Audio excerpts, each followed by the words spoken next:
once again, ito yung inyong abang lingkod na si Mr. Dogo Style TV for another vlog. Mga kadogo, ang topic po natin ngayon is about sa heartworm ng mga alaga nating aso.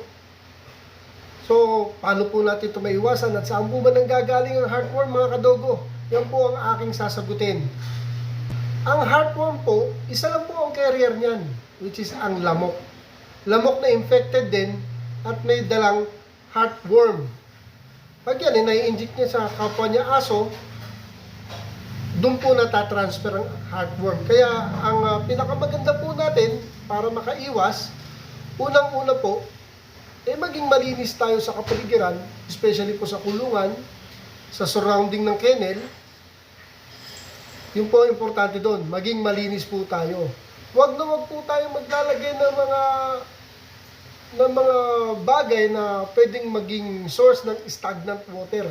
Kung kasi nagtatago ang mga eggs ng mga mosquito. Diyan po nagsisimula ang dengue pag marami pong lamok sa lugar natin. Especially sa mga malalapit na kanal, mga kadogo. So ang tanong po ano po ba ang first aid o gamot? Ang first aid po hindi po ako magbibigay ng mga first aid na sinasabi natin, ano?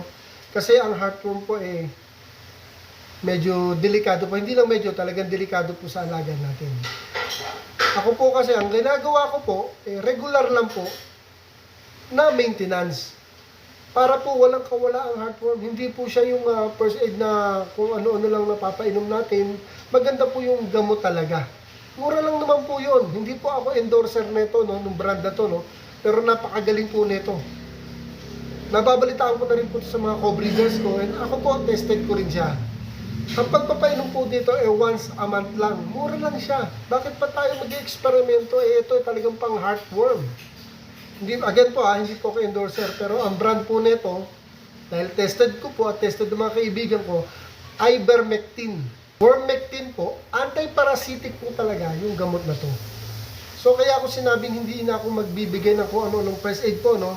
And then, nire-respeto ko po yung iba. Ako madalas din naman ako mag-first aid. Kaya lang dito po sa kasong ganito, delikado po ang alaga natin kung ano-ano lang po ang ibibigay natin.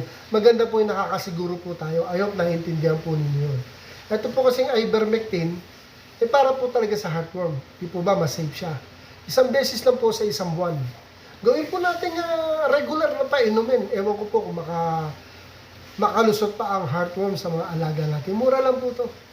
Hindi na po natin kailangan mag-eksperimento po. Ito po talagang gamot para po sa heartworm sa murang halaga. Again po, hindi po ako endorser nito, no?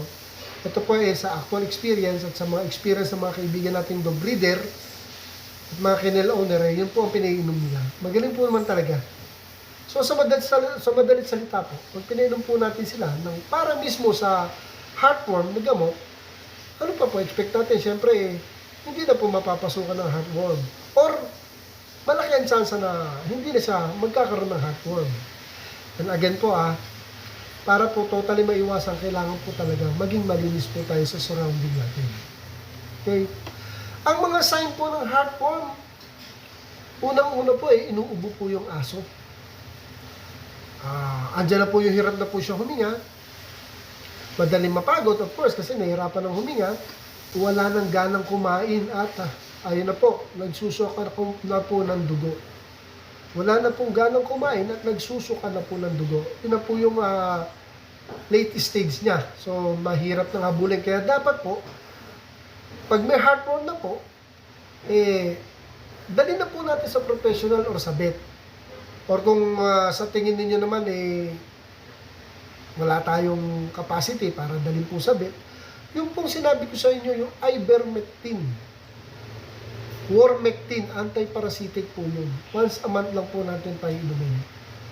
Malaki po ang chance talagang hindi na po mapasukan ng parasite yung ating alagang aso. Kasi mismong pang heartworm po yung papainom natin.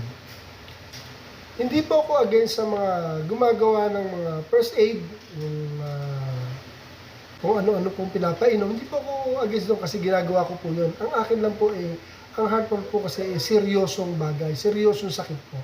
Bakit hindi po natin siya bigyan mismo ng para sa mismong heartworm na. Mura lang po eh. Kasi yung bibili pa tayo ng kung ano-ano, dahil yung po ang sabi sa atin na magaling yung pang ganyan, pang ganito, okay na po yun. Nire-respeto ko po yun. Ang akin lang po, pag-isipan ninyo, bakit di pa tayo bumili ng tabletas para po mismo sa heartworm sa napakamurang halaga. And effective po kasi ang dami po talagang gumagamit nun, even ako. Kaya hindi po nagkaka-heartworm ng mga aso ko. Inuunahan ko na po. Kung regular po natin siya painumin, once a month lang naman po, do you think po magkaka-heartworm pa po? Unless kung prone po siya dun sa lugar na maraming lamok. Di ba ba? Malulusutan tayo. Kaya nga dapat, laging malinis.